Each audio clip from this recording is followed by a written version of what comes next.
Hi, I'm Kevin Werbeck, professor of legal studies and business ethics at the Wharton School of the University of Pennsylvania. For decades, I've studied emerging technologies, from broadband to blockchain. Today, AI is promising to transform our world. But AI needs accountability, mechanisms to ensure it's developed and deployed in responsible, safe, and trustworthy ways. On this podcast, I speak with the experts leading the charge for accountable AI. Richa Kaul is CEO and founder of Complyance with a Y, an AI-first governance, risk, and compliance platform for enterprises. She previously was chief strategy officer of the legal tech company Contract Pod AI and a consultant at McKinsey. In our conversation, we discuss how AI fits into larger frameworks of governance, risk, and compliance, the key AI risks enterprises are facing, the challenge of data leakage with generative AI, questions companies should be asking their AI vendors, how to address the risk of AI agents, and why AI governance is still a priority at firms despite the current pullback on regulation. Richa, thank you so much for joining me on the road to accountable AI. Thanks for having me, Kevin. Your firm Compliance is in the GRC, governance, risk, and compliance area.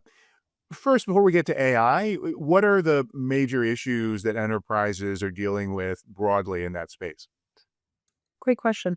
I think that it's a little focused today around risk visibility. I think that there's a gap where CISOs and CCOs feel like when they're approaching the board or the executive team and talking about risk, they don't feel true control and visibility over the risk in their business. And so when they're being asked things like, where is the biggest risk coming from?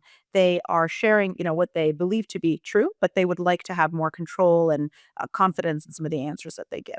And I think that that's a huge part of what, makes GRC such an important function today. And where does AI fit into all of that? How much is AI changing the landscape as firms start to adopt it?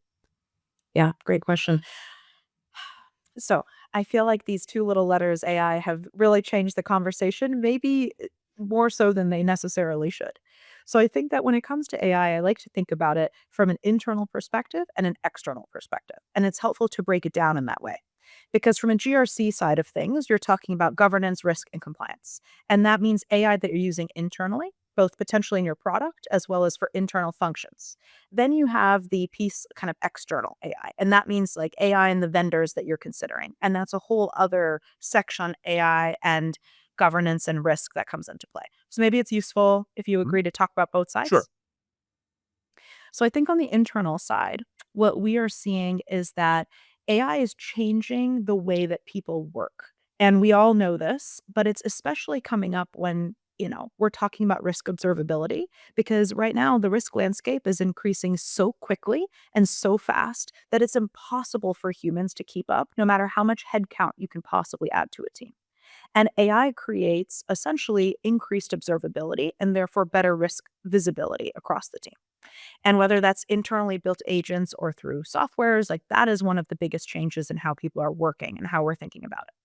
People are, of course, adding AI into their own products. And then that creates kind of the question around AI security and AI privacy in the products that the company themselves are putting out.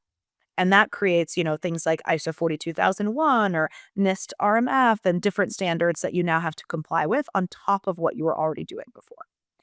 In terms of the external piece, I think this is what's really interesting. The third party risk management or TPRM processes are kind of rapidly changing right now based on AI in your external vendors. And this is where I feel the fluency around AI is lacking just a little bit and needs to be improved quickly to keep pace with AI innovation. Because I found that governance committees, and a lot of these AI governance committees are kind of popping up now. They're not necessarily asking exactly the right questions. I think fluency needs a little bit of time to catch up with the innovation of AI. So, long answer, but happy to dig into any of those pieces. Great. No, there's a lot there. So why don't we split it, as you say, and we'll start on the internal side and go to those external third-party issues. Um, there were two elements in what you talked about internally. There's AI as improving observability, Hmm. but AI also increases the risk landscape. As these new AI tools are being deployed, there are all these risks that come about for AI. So how do firms balance that? How do they take advantage of AI to address risks while also addressing a new set of risks? Well, of course, there's so many applications of AI that we could talk about when it comes to increasing risk observability. Everything from, AI-based like risk monitoring, Mhm. AI-based cybersecurity monitoring, AI-based GRC tooling. I think that one of the important areas that companies need to invest in on the internal AI is actually training their teams on what is the security and privacy best practices of using AI. So I say this because there's all these memes going around of people putting in their company's proprietary information into ChatGPT or Gemini or, you know, Anthropic or Claude. And it's funny because I think that's actually happening. Mm. you have, you have this happening every day, and it is actually a security issue, and people are not seeming to be training on this Ugh. yet, and they need to do that because people are using these tools to, make their own jobs more efficient or get thoughts on an email they're writing or so on, and they're uploading a lot of stuff in there, and I think that that needs to be addressed pretty soon. Yeah. Whereas on the engineering side, I'm seeing much more fluency. Right, because the issue of people putting proprietary information into a query, it's potentially a big problem, but as you say, it's a training problem, it's a controls problem. If you've got an enterprise license, there are restrictions there. It's Of the course. same as any other tool. It's not about some new technical risk that the AI system is going to fail in some unanticipated way. Yeah, I think so, but I think that a lot of these mid-market organizations and Mm, smaller enterprises, they don't yet have the enterprise licenses for LLMs, and mm, so we're seeing people using free tooling, because it's available. They're using a mm, personal, ChatGPT subscription or something, and so I think that for the largest enterprises, actually, this problem almost reduces because they've already mm. taken the steps to have, this is just based on what I'm seeing, Sure. but that's really what I'm seeing, and so mid-market companies and smaller enterprises aren't necessarily there yet, and so you have these folks just using what tools they have available to them Mm, online and then sharing a heck of a lot more information than I think mm. they should really be sharing. Is the answer to that just better training, or is there more that can be done to prevent employees from taking those actions? Definitely training. That is a baseline need. I just, for example, internally with our team, we're very particular about saying, hey, you've got to be careful about what you're putting out into LLMs. We also obviously have bought subscriptions for our team. So I think Mm, that's kind of the next step is arming your team with the right tooling that they need and doing so quickly. I think there's some organizations right now that are figuring out and taking the time to figure out their AI governance, but things are moving quick and people are reacting to the tools that are available to them. So you've got to be quicker. You got to be mm, responsive to what's happening and set up some basic protections and some basic training and offer basic tooling so that you're not getting some of these, human risk elements that we're seeing mm. materialize. What about the technical risk, things like hallucinations and bias and these other problems that we know are there with some of these AI tools? Yeah, so I think of hallucinations being more of a risk when you're actually depending on AI for critical Mhm, functions and critical work. I will say hallucinations as well have obviously dropped. I think that LLMs are doing a good job managing a reduction in hallucination rate overall. Of course, there are still issues with it. I think that it's about the, if you're using AI for critical functions in your business and you're buying external tooling with AI involved, I think it's about answering or asking the right questions of the vendor to make sure that they are doing checks to reduce hallucinations. So, for example, I think that's a really good question to ask at an AI governance committee meeting.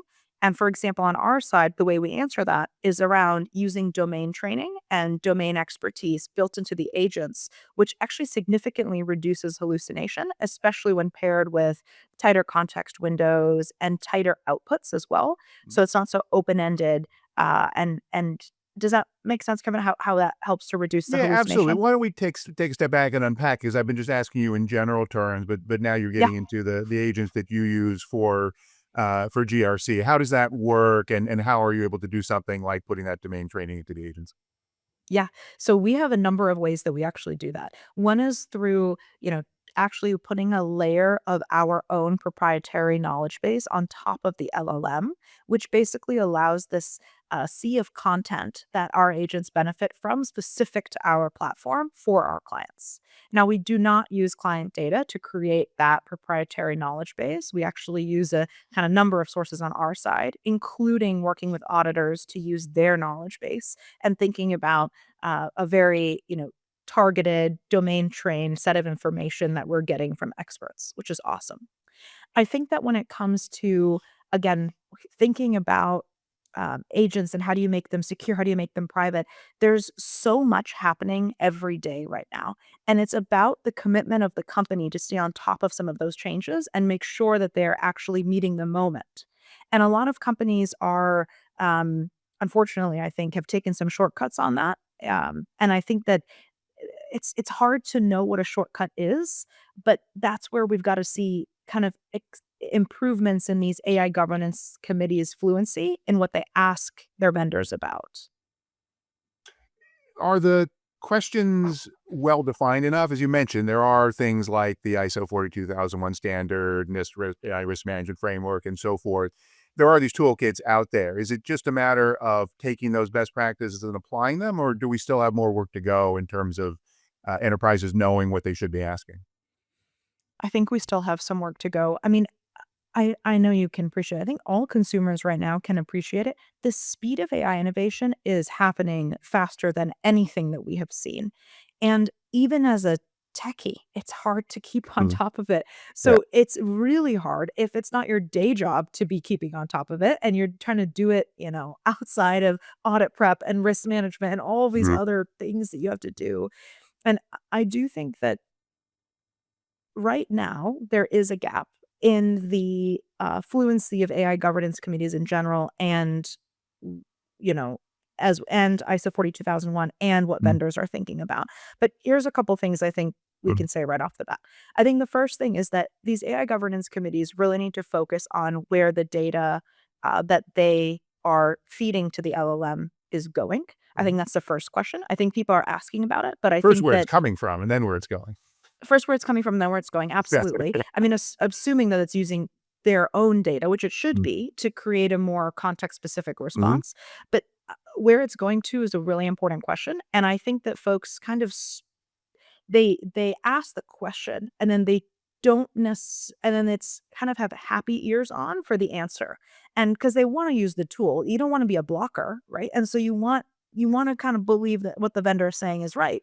But I do think it's really really important to ask, like, what is the LLM that you're using? Where is my data going? Is it being used to train for Mhm. other clients? Is it anonymized? If so, like, these are the next level questions that we're not being asked. And so I can only speak from the experience of Mhm. us presenting at these committees, but if we're not being asked, I'm not sure that they're asking others, and I think that people should be. That's Mhm. kind of one. I think the other piece is around how do you ensure low to no Mhm. hallucination? And what you should be looking for in that answer is about, um, like, 1, we've actually done a number of tests. 2, like, what are your customers saying? 3, what have you done technically to reduce the amount of hallucination? Mhm. And for that, you should be looking for, tighter inputs, tighter outputs. Those are the types of things, like more control, in the context as well as what the AI is supposed to produce. And then again, that creates, like, less hallucination because there's just less scope for Mhm. movement and straying from the expected path. So just a couple examples of questions that I Sure. feel like we're not hearing the full extent of what we should be getting asked, speaking honestly as a vendor. Yeah, it's interesting because you're talking about organizations that have some sort of AI governance or AI risk committee already. So they've taken that step, but it sounds like the expertise isn't necessarily there. Not yet. I will like, folks are trying, and I think that's really important. I think we're getting there. I just think it's gonna be a little bit of while to till everyone catches up. And again, we were talking before, like, I think this is what we saw also when everything moved from on-prem to the cloud. Mhm. There was just a little bit of a gap where people were catching up. I think this is a unique moment because AI is moving even faster. And so you're getting this, you know, huge kind of, explosion of potential risk without the catch up being fully bridged yet, Mhm. and that's what we're trying to do, right? So, like, that's, like, actually I see that and I want people to know so that they know what to ask. I also think that that's what tooling can help you do, like GRC platforms like us, and you can ask those questions. Mhm. We have template questionnaires about what to ask your AI vendors. And so you can use a template questionnaire, then you can use AI to help review their answers and decide, parse through and say, have they given a satisfactory answer or is there risk being posed based on what they're saying? So I think you can almost automate some of these questions rather than putting it in a risk Mhm. committee or something like that. But that's what we're trying to get to and share information about. Yeah, and it gets back to where I started. We had the move to the cloud, which Mhm, everyone understood, or at least should have understood in enterprises, raised a whole new set of risks and a whole new set of issues. mhm, Um, we also had GDPR and the rise of data protection, and so most of these organizations have structures around data management in some cases because they have to for regulation. mhm, Um, with AI, there's the whole field of ML ops, and there's a lot of tooling that's going to be in there with existing AI structures. mhm. um, is it just a matter of adding on a new set of questions? You talked about how AI is moving fast, but are there structurally different kinds of risks that are coming up now? Certainly. I mean, Anthropic was just talking a couple months ago about how it was their first breach using AI agents, Mhm, but I think that it is easy to sensationalize the risks around AI when we mhm, think about them in this broad, open-ended way of saying mhm, there's so much risk. I think instead we need to break it down by category, and which I was trying to do, and I think we mhm, can make it even neater. So I think it's like, okay, there's risk of having AI in your offering. There's mhm, some risk associated with that. The solutions there are doing things like, aligning to something like ISO 42001, NIST IRMF, doing risk assessment specific to the AI tooling, being really on top of privacy and security best practice with your AI. That's one kind of section. There's risks about from the internal working side, which is things like, your team your employees, putting too much information into AI or mhm, relying on AI without checking the outputs for critical functions and so on and so on. And I think there's fixes for that, which are things like training, which are things like don't let AI be used for critical functions without human in the loop. Like all mhm, of these workflow, process automation, and kind of like process steps that you can build in. So I think there's that kind of bucket of mhm, risks. There's the bucket of risks of the AI in your vendor's products that you use mhm, every day, and how do you make sure that your data is not going places you don't know and all of that. Then there's the fourth bucket, which is AI being used for kind of, bad actors to misuse, right, yeah, misused by bad actors to attack you, and having, the power of the AI, kind of, trying to get into mhm, your system. And that is obviously, I think, the scariest one out of that group, but it's also the one that we have to go back and rely on our security practices. And it's not shockingly different from what you need to do to be mhm, SOC 2 compliant or to live SOC 2 compliance, actually, I should say. And it's not radically different from some of the measures that we're already taking. We just have to be vigilant. We have to be prepared. Like, no one does, no, they do, but no one loves to do your business disaster recovery tests every year. You don't love it. mhm, You know what? I mhm, sh I say in this world, make it quarterly. Like, those are the types of things you need to be able to respond quickly. mhm, It can't be your first rodeo when this happens. You gotta know how to respond and how to react. So I guess I don't want to sensationalize the risk around AI. I want to be practical and say mhm. these are the buckets of risk that AI, creates for us, and what can we tactically do to address each bucket. And that's how I think that we move forward here and we lean into what is a technological innovation that's going to move forward with or without us. Mm. So most organizations started with principles and general frameworks, and Mhm. presumably at some point, this becomes really about processes and audits and things like that, as we have in these other areas. How far are we on that journey? Hmm.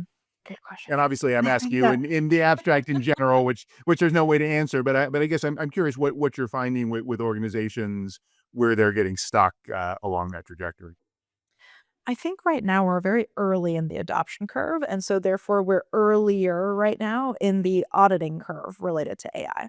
I think that auditors are, um, they are already doing so much work and so much testing that I Mhm. think adding AI to the mix of everything they have to test for opens an entire other dimension that most folks haven't necessarily gotten to yet, unless they're, of course, an ISO 42001 auditor.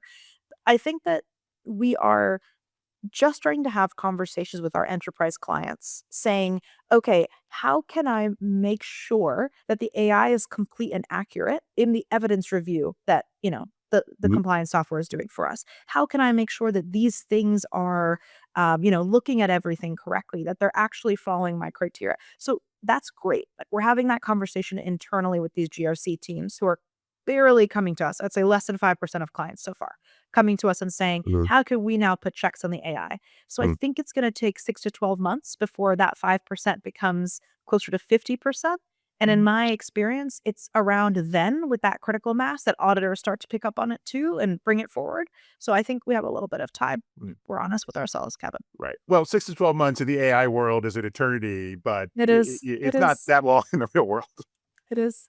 You know what I think will be interesting? I think that AI employees are not that far away. And I think, folks feel many different ways about it. And I'm not commenting on it from a personal perspective. I just think that that is where we are headed in 12 to 18 months. And then I think we have a whole nother version of AI risk because now you're talking about AI making decisions for your business. Yeah. And that is, yeah, then we really got to be auditing the AI that we're using to do those types of things. Yeah. So how do firms get ahead of that agentic AI risk? 'Cause you're right, there's a lot of talk about AI employees, but in Mhm. terms of, starting to deploy some of these agentic systems where they can actuate and have effect in the world, that seems to be happening. And as you say, it does raise the risk threshold. So what do we need to do now? I'm gonna go back and say I really like to make things tangible Mhm. and solvable. And so here's what I would say. This is happening. We need to figure out how to deal with it. When I think about the most initial way, like the kind of like the first step we need to take. Anytime an agent is performing functions that a human used to do, let's just say, or that a human did not used to do, anytime they're doing something that is an end to end workflow, we have to go through the simple process of mapping out literally what the agent can possibly do, all of the Mhm. things the agent can possibly do from start to finish, and make clear points and say this should be a decision point where a human should be in the loop. This should be a decision point where a human should be in the loop and build in those guardrails. Literally build them in. If it's your own tech, build it in. If it's a vendor's tech, demand it and say, no, the AI cannot make this decision without me. I need a human to weigh in. And by just doing that simple process, you've now said, okay, these are where this is where the AI could then go astray outside and before, those points.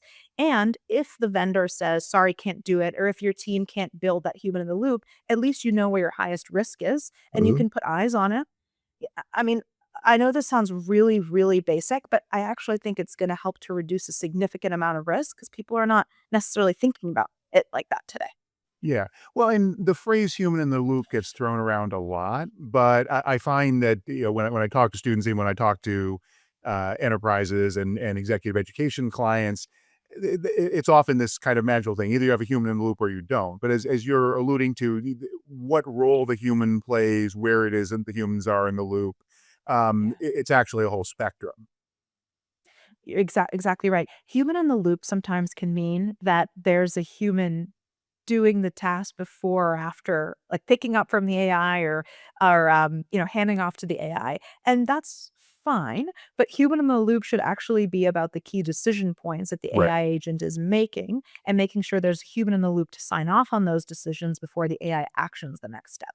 That to me is actually AI agents working alongside humans and augmenting their work rather than handing over entire workflows to agents that make decisions behind a black box. What about the pressure that so many organizations are feeling now that, we need to be not behind the curve on AI, the board is pushing us, management is pushing us. Mhm. Obviously regulated industries, some more risk averse companies, it's more in their DNA, but I hear this a lot. That even though they're aware there are risks, it's an environment where it's hard to be the one saying, no, we need to go slow. Ugh, yes, I totally agree. And that's where I think two things are happening. One, third party risk management is Mhm, becoming more important than ever because most of the times these companies who want to adopt AI forward initiatives, which obviously I think is great in many ways, I think that they're relying on external vendors to basically give them the AI tooling. And then that makes TPRM so important. So, so, so important. And that is what I obviously was talking about at the beginning, where I said, then you've got to ask the right questions. mhm, And I think that the advice that I would give folks who are more risk averse is really get to know your vendors, ask the right questions, figure out which vendors you can trust, figure out which vendors actually have AI. I wish I didn't have to say that, but right now I feel like people are just saying everything is AI and it's not. And so I think it's all about getting to know your vendors. And I think that there's something to be said for doing that in a more automated way. Again, that's one of the things we do, not only template questionnaires, but using AI to review the vendor's answers based on domain expertise to parse out mhm. what is actually meeting the bar of a really strong, low risk AI vendor and what is not. But if you're not doing it with tech, fine, but you got to do it. That is what I think is the crux of the next 12 months. And how do you avoid the same risks that we're talking about with the AI tools that you're using for these GRC functions? The AI tools that we build, we are very particular. We need to eat our own dog food. We're a compliance tech company. We've got to make sure that we're on the front lines. And so we are constantly, constantly researching and thinking about all of the risks that are posed by different, AI technologies and how do we build in corrections. And we have two entire I feel like I don't even know, like don't want to use the word dictionary, but it feels like books pretty much on this internally Mhm, that we use and the engineering team has to live by and our customer team has to live by. And so we've mhm, really brought it onto a science. But I think when it comes to us assessing our vendors, we go back and use like our own criteria, the ones that are available in our platform, and think about, what are the questions that we should be asking them and asking those questions, seeing how they respond, understanding their risk profile, and only then making a decision about bringing on them as a vendor. we're in a period now where there's been a somewhat of a pullback in regulation, especially in the U.S., but even in Europe, you hear discussions about delaying the high risk elements of the AI Act and so forth. Mhm. Um, how are the companies you're dealing with thinking about that? Because of course the risks are still there. And I always say, you shouldn't be doing this just because regulators are telling you to. You should be doing this is the right thing to do. But I'm curious, since you're actually out there talking to so many companies, how are they perceiving this environment? One of my favorite things about working with security leaders is that they don't necessarily wait for the Mm, regulation. I think that if they did, we wouldn't have ISO 27001 and SOC 2 being so prevalent.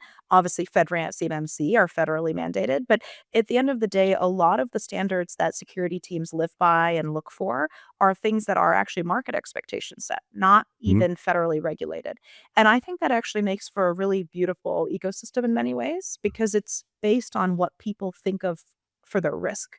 And mhm. so I'm having conversations with security leaders every day talking about AI security and AI governance, regardless of what is happening from a regulation perspective, because they care about two things protecting their business and protecting their business's customers. And that doesn't wait for regulation, that is just the here and now. How did you get into this space, and how does that influence the way you and your company think about this work? Very honestly, I am a huge data privacy nut in my Mhm, personal life. I really don't like when governments or businesses have more of my personal data than they need. And at some point, I realized that there's only so many privacy configurations I can toggle on and off. And the best way to protect consumer data is to help secure the companies who hold the world's data. And that guides us a lot. That is the why behind compliance with a Y in our name. I think it helps keep us focused on the mission. This is not we're not just trying to sell software to enterprises. We are trying to help support enterprises in their GRC team's missions to keep mhm. consumer data safe. And we align to that as much as we possibly can. Yeah, it's interesting 'cause I talk to again, I teach a lot of students and there's great concerns about digital platforms and their use of data and so forth. And then we get into these issues, and and you say to a company, well, you might think naively, we just want to scrape all the data we can, but then you're creating this massive attack surface in this environment, where everything is at risk if you're not being careful about it. So it's good to hear if you're finding that resonating with organizations. I think that we are also I think it's inherent in what we project, and therefore the people with that type of mindset actually find their way to us, and that is something that's really nice. So, compliance with the why, it appeals to people who wanna do, GRC in a more custom way. We're super configurable, very customizable, and we really focus on making, for example, controls checks very specific to your Mhm. organization. We focus on making integration specific to your organization, customizing the AI agent with your specific Mhm. organization's risk thresholds. Mhm. And so I think we end up a little bit of confirmation bias finding the people who also value that. Mhm.